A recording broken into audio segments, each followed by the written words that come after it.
Pictures from inside of this ship. It's pretty swanky, pretty spotty. Hey. Exactly. Pretty nice spread out there. Yeah, it's Looks always cool to go out and do like the sunset cruises and like special event cruises. Yeah. And I can remember sitting on our back deck and watching the Nautical Queen go like on a Friday night, and it was just hopping out there. It's like a nightclub on the water. You know, as a kid, is it something you do, like a school or something I like personally have never done a cruise. Is that right? Okay. On the Nautical Queen. I've stood next to it.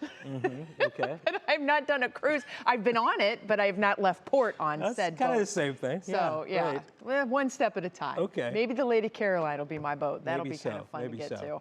Tell you what, smooth sailing on Lake Erie's waters for the day tomorrow. We really don't have a whole lot of wind that's expected.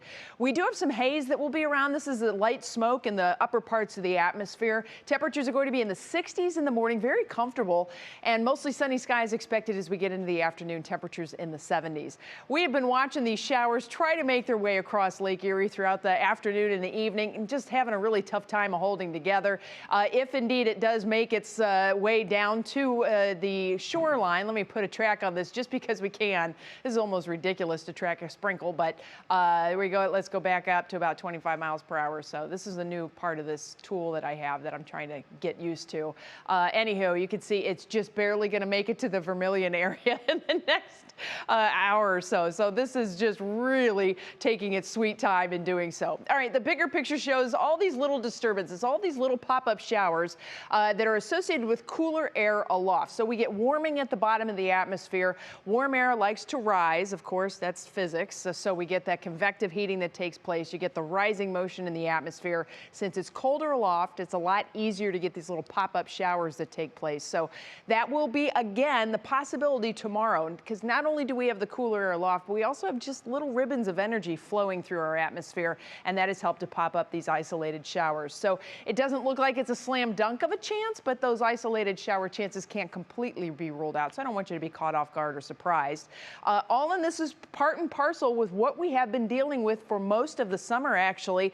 The very warm air that's been sitting out in the west creates a ridge. This is the heat dome that we have been watching for weeks on end now. As Russ told you not too long ago, Phoenix finally had a day where it was only 108 degrees, 31 straight days with high temperatures over 110, just unbelievable. Meanwhile, in the eastern part of the country, it's been cooler than normal because we have a troughing pattern that's taking place. So that's that cooler air that's coming in from the north. We will start to see this pattern flatten out a little bit over the next week. That should mean we're going to be seeing warmer temperatures. And as a matter of fact, the heat dome has been moving. It was sitting over the southwestern U.S. Now it's kind of sitting in the south central U.S. The city of Houston, which is on the Gulf of Mexico, so usually that water influence kind of evens things out. They're expecting temperatures at 100 plus for the next week, but their humidity values are actually very low. So it's comfortable heat by Houston standards, but they're kind of locked in it. Watch though, once we get past Wednesday, we're really going to start to see some shifts taking place in the overall jet stream pattern. It does look like by weekend, we still have some troughing that's taking place in New England. But once we get into the beginning of next week, see how that jet stream begins to flatten out? That's going to allow that heat to start to spread northward, and we will see some warmer temperatures coming our way. More consistently warm temperatures, but not anything astronomical. So that's some good news. Here's your National Designer hour-by-hour forecast. Here's our showers trying to live their best life. Not going to last long if they do make it across the lake. But by tomorrow morning, temperatures upper 50s and low 60s with mostly sunny skies. There's your isolated shower chance as we head through the afternoon. We may see a few other pop-up showers.